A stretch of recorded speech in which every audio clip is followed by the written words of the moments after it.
Sarina Morales needs no introduction. You can watch her on Bally Sports. She's host. She is a reporter. She does boxing, Major League Baseball, the NFL, the list goes on. We're going to tell her story here on the Onto Something podcast. I'm Bryan Fenley with Fox Sports Radio, also with live events. And this is not just a place to tell her story from a career point of view, but this is also to learn about her on her human side, the personal side, to get a full balance of who she really is. Sarina, I really appreciate you doing this. Here's a question that you probably didn't expect to get right away.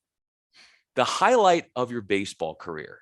That's right, because I grew up playing baseball and that sort of started my sports career in general.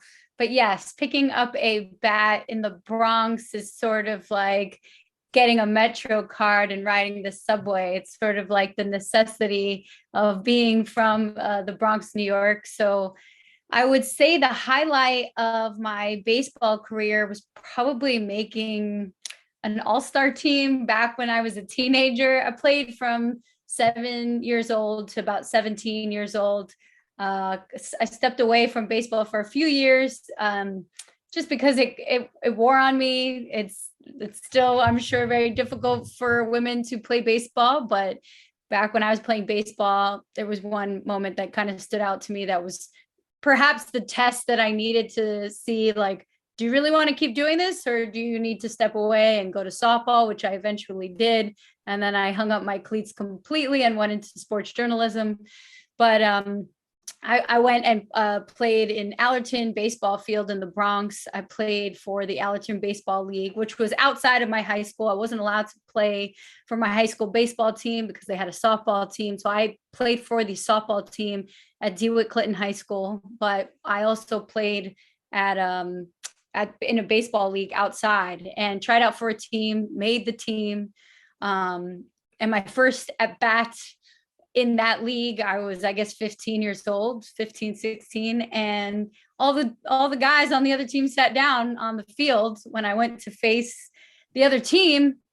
And I was like, are you serious? This is happening? Like, what are we in? Like 1990s, 2000? We're in 2000 already. Like, what are we doing? So everyone sat down on the field. The pitcher underhanded the baseball to me, and my dad was there too, and I remember he was like outraged, and he's gone to a ton of my baseball games, and it was sort of like, okay, people show up, it becomes a little bit of a spectacle. My daughter plays baseball, but I really didn't realize the unique situation that I was a female playing baseball. My downstairs neighbor, when I lived on Decatur Avenue and Gun Hill Road in the Bronx, people from the Bronx will know that cross street well. But I grew up, and my third floor neighbor, Diana, she took a picture of me one day. I was wearing I played on the Dodgers uniform. I had grass stains on my knee. It was white. Like, I don't know. My dad's not the best at getting the stains out. And the key to a cool looking uniform is for that thing to be dirty all the time that you played. So whatever, I didn't even care. And she was like, can I take a photo of you? And I was like, sure. And I just like, I'm holding my baseball bat like a cane. Like, what do you want? She's like, you'll remember this photo later. Like, you'll appreciate it later, which I have. But that still photo, which I can send to you, sort of epitomizes what I was, who I became. And that moment stood out to me just because I decided to play baseball for another year or two, even though these guys were like, please get out of this baseball league. We don't want a female playing baseball. So making all-star teams and kind of being able to show the guys that I was able to play physically and competitively was probably like a big highlight, I would say. Sarina, I noticed something over the course of your career, the insistence of not only proving people wrong, but proving your worth to others and showing people what you can do. You talked about when you were younger, proving yourself when it comes to baseball, showing that you can play with the boys. Where do you think that characterization of you, that character type, where you decided to tell yourself, look, I don't care what people think of me. I'm going to go after it. How early on do you trace that in your life? Oof. Yeah, baseball sort of was the first like moment where I was like, I really like playing baseball. I really love watching Yankee games. I mean, I'm 7, 8 years old. I would say it started there. My sister, bless her, she's a genius. I mean, she scored just about a 1600 on the SATs back when it was the 1600 was the highest score you could get. Very book smart. I grew up dyslexic, never tested for it. My mom is an English teacher, so she just thought she's bad at spelling. My sister's winning spelling bees, and I can't spell Mississippi. Like there were just this, it was a big difference. And they sort of categorized me as, oh, well, Sarina's the athlete. But I was like, well, why can't you guys think I could do both? And so I think it became, and my parents, bless them, they were both like, you're doing great, kiddo. Like they didn't even think that I was doing anything unique playing baseball. They just said, the girl wants to play baseball, let her play baseball. Who cares? There's no other girls playing, let her play. But I think when I got to high school, at Syracuse University, I had a culture shock. I didn't originally get into Newhouse. I didn't realize that Newhouse was the school to go to for journalism. I knew Syracuse was, but I didn't realize, oh, there's different colleges at a university. Like none of my family really, they all came from Puerto Rico and Colombia. They came to New York City. My grandfather moved from Colombia because he wanted to make computers, like build computers for Sears. We're just basic fundamentals. Like majority of my Puerto Rican family worked for the projects, the post office, and like some other government job. So it was sort of like, keep your head down, do your job. And if you work hard, you'll get there. And I guess I felt like I was working so hard and not getting anywhere. And I'm like, well, I don't want to do the post office job, but I should still be able to get somewhere. And I got to Syracuse and I realized that I was at such a different level. I was not ready. I felt like, to be honest, I felt whitewashed going to Syracuse. I lost my accent. I was taking voice lessons from my professors who said that they didn't understand me. One professor told me I didn't have college level writing, even though in another writing class, I got an A in at Syracuse. So I did, but there was just sort of this breakdown that I wasn't good enough to do it. Mind you, in my classes, Adam Lefko was sitting next to me in my class. Boris Sanchez, who's on CNN, was in my class. Mark Medina was in my class. Like these are top guys that you see on television giving you sports stories every day that I was sitting next to, and I was like, hey, what's up, bud? So I was in a top tier of a group of people. And yet I felt, even though I had the respect from them, I was always like torn down or couldn't get the A. It was always a B or a B plus. And it just infuriated me. So even to this day, I still feel like I'm just not there. Rick Jaffe, you've had him on before, has been such a blessing because I've never felt like I needed to question myself once in my career working for him. He's always been like, you got this, sister, let's do it. And I've never really felt that much support in my career, honestly, until now. That's powerful. Knowing everything that you have done, to have somebody like Rick and others along the way, the power of validating what you're all about, your journey, your talents. What has that meant to you in your career when you think about having to work maybe extra times to gain the respect of others? But then when somebody steps up to the plate like Rick and validates what you're doing, what does that end up doing for you in what you want to do in this business when you have people like that behind you? And I would say it's a white man that really needs to be the person validating. Like women, we're still trying to get ourselves into a booth somehow, right? I had someone like Rick who has seen, he's been in the business for years too. Like for him to be the person going, I have, seen Carissa Thompson from beginning to where she is now. I have seen some of the top guys go and make it into their career. And then for him to go, I've been wanting to hire you for a long time now, and I finally have the opportunity to do it. But like, am I validated in the Latino community? Psh, like these, my fam, like they look out. I mean, when I was the Rams team reporter, there are so many Latinos that love the Rams, the Mexican community here in Los Angeles. I mean, I'll be stopped in the street and they'll be like, yo, Morales. Like it is a beautiful thing. And there's really not that many of us. And even sometimes, and I've gotten into sports betting. I know that's becoming a bigger sort of topic that reporters are getting into to talk about more as it's becoming legalized.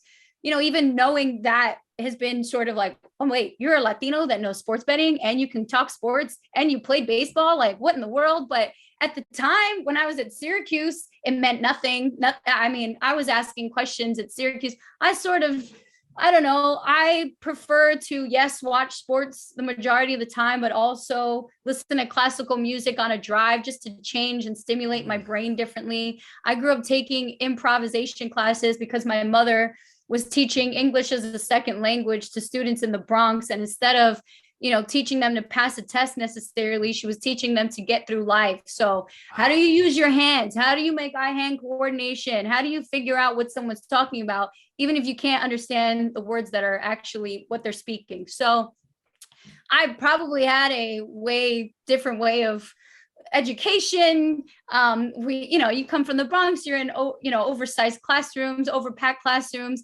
Maybe you don't get the necessary attention that is needed. My parents did the craziest job. I went from Mount St. Ursula, which was a Catholic school in the Bronx, high school, to DeWitt Clinton, and they got me into at least the honors program. But no one had ever said, hey, by the way, you might be dyslexic, because the only classes that you're failing are spelling, or you really do have a struggle with spelling words. When I got to ESPN, I was too scared to tell anyone that I was dyslexic. So I stayed shut. I told my researcher that was on a Sports Center desk and said, hey, I'm pretty sure I'm dyslexic. I've been tested. It's confirmed, but I don't want to admit it yet. So can we just keep this on the low?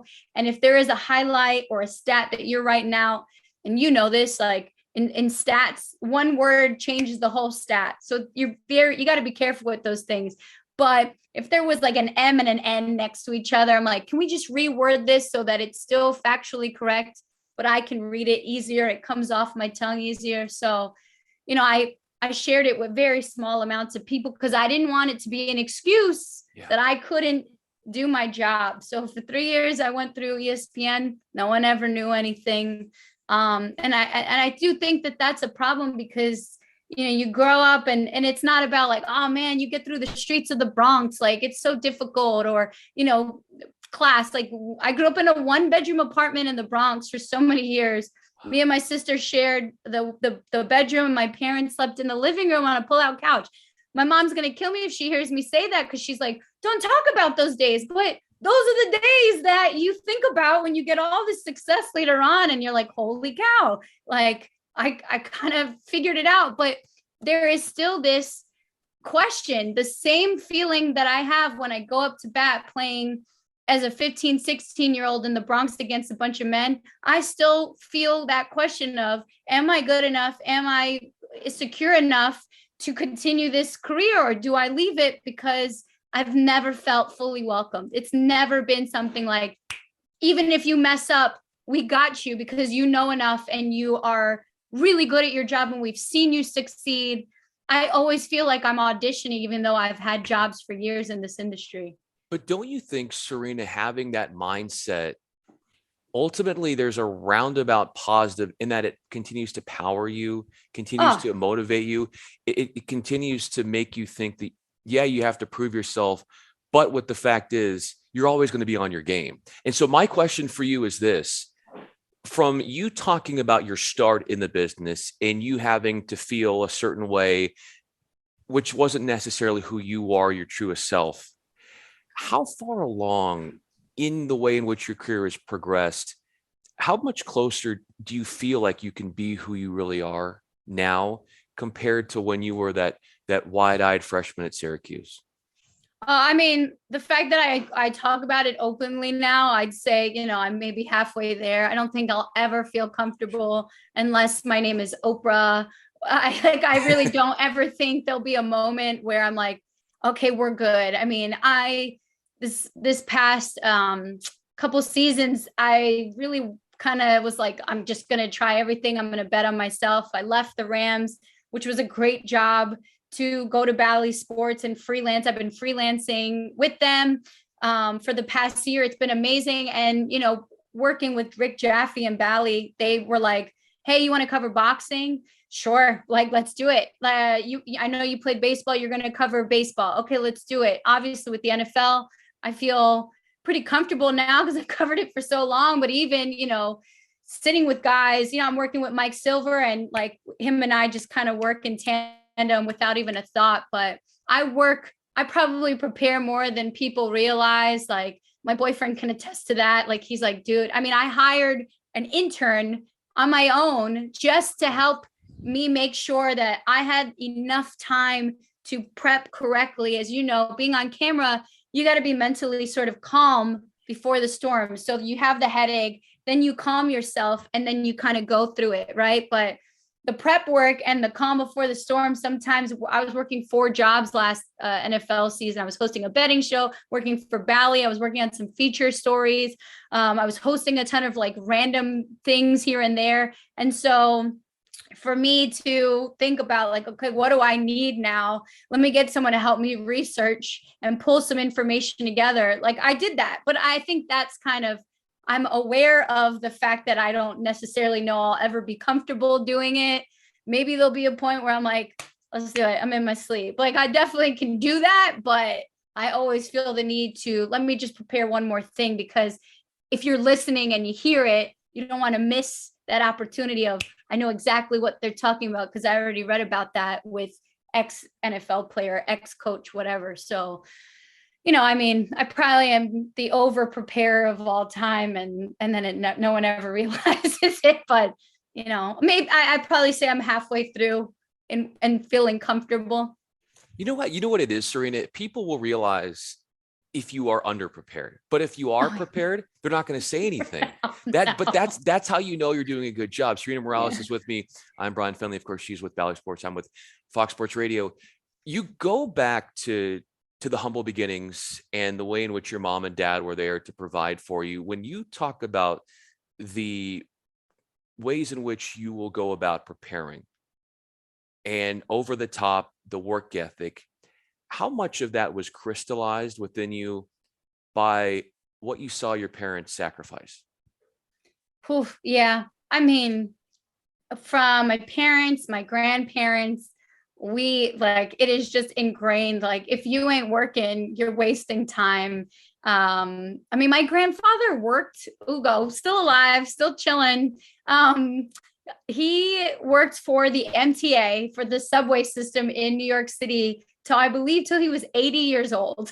Like this dude just only knows how to work.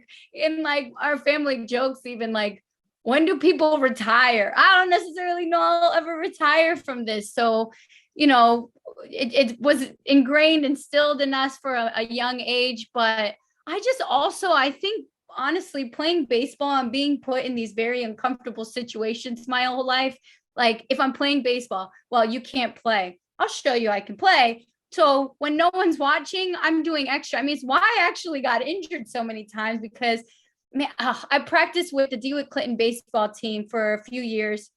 The baseball coach allowed me to practice. He didn't really like the other softball players to practice. So it was like, sort of like, you can do this, keep your mouth shut, put your head down, do your thing. I will let you practice with this team because you are playing baseball in outside league, and I want to support you in that. And so Coach Miller, who was the football coach at one point for DeWitt Clinton, also, I mean, I was playing and practicing baseball with, Juan Carlos Perez has a World Series ring with the Giants. I mean, my boyfriend played for DeWitt Clinton, played minor league baseball with the White Sox. Like these are guys who played top level baseball, and they were my teammates in a sense. So when we were doing workouts in the off season, I was doing those exact same workouts. And to me, I'm never going to hold anyone back. If you allow me to be part of it, I will make sure that the production is even better than you thought it would be, which meant I better be in the best shape of my life to even practice with these guys. So while they're training like a normal, like, oh, well, I'm not in the best shape, I'm training to get there. I was training for the training. So I think it started somewhere in my physical sort of sense, like I got to practice more. So I would be running the stairs. I lived in a 6-story building, and I would run the stairs up and down just to train so that I could do the stairs better in training with them, because I didn't want to be the last person. And so we did those runs where like the last person in line and the first person in line had to run. And if the last person caught the first person, you had to do extra whatever. And I was like, I'm not gonna be the last person. I'm not gonna get caught. I just used to do speed drills all the time. So I broke my finger playing baseball. I didn't even say anything about it. No one knew it was broken for a couple of years, until finally it was just looking ridiculous. So, and I think it came from there. I mean, I ran the New York City Marathon, and I trained for it for like 2 or 3 years because I wanted to get under, a certain time. I wanted to average like a 9-minute mile, which I did. I ran a 4:04 New York City Marathon time, never running ever in my life. So, I mean, it is sort of the complacency. I don't think I'll ever be there. It's more of now how to take care of myself mentally, being more calm, being like, take your namaste moments, working out, taking care of the mentals to balance out the marathons that I probably choose to run, because I feel like if you're trying to get to the top and be, recognized, you have to work your butt off. Your boyfriend played baseball. My girlfriend went to Syracuse. You went to Syracuse. So there's all the kinds of connections here. Yeah. Sarina Morales is with me. I'm Bryan Fenley. So one of the things that I feel like is a couple hallmarks of your career, it's proving your worth, fighting for that, gaining the respect of others, and the insatiable desire to do that. Those are big.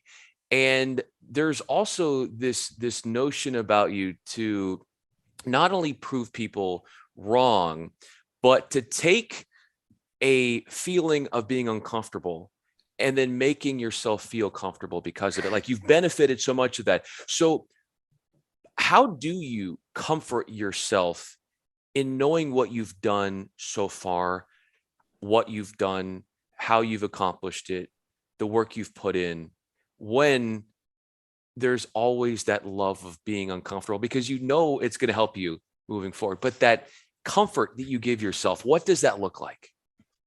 I mean, it doesn't look normal. It's not normal. To comfort myself is probably going, you know what? I did okay and I never felt like I should have been. I think it's probably, there's a lot of validation. There's a lot of sense of like a Rick Jaffe after doing Bally's first boxing broadcast. They trusted me to anchor that show. It was a 3-hour show. I've never covered boxing professionally before. I worked with the boxing analyst, BJ Flores. I've learned to be vulnerable. I've learned to be okay. That's it. I've learned to be okay with not knowing everything. And instead of being like, coach, I didn't run all those stairs, like, man, I feel sick. Now I'm just sort of like, I am not in great shape, but I will work my butt off until I'm unhealthily not doing well. Like, and I probably need some water or Gatorade or something. But during the first EntreBox airing for Bally Sports Boxing, I went up to BJ Flores, who is now training the Logan brothers, Paul Logan. Yeah. And BJ Flores had a career for himself in boxing. And I went up to him and I was like, yo, it's my first time covering boxing professionally. Like, help out a sister. I want to learn from you. I'm going to do everything I can to learn quickly. And obviously they trust you. And you know this, as a reporter, you ask questions, you listen, you follow up, you do what you can to be engaging, you do what you can, but I'm going to lean on experts to give me information. So I'm like, let me know what to do. And he was such a guiding light for me. I think that's kind of what my comfort is show your vulnerability. I'm very open that I'm dyslexic now. It doesn't necessarily mess me up at work. I write in caps. I've figured out like spacing. Don't ever write Giannis Antetokounmpo's name in a teleprompter for me. I know his name well, but I will not read those letters on a screen. So, I mean, it's things like that. Probably just my comfort is I'm able to be more vulnerable because of the work I've done before, but I don't necessarily know I'm ever comfortable when it comes to, I mean, I stay up, you know, so late some days working for football season. So it's just the balance. When are you happiest?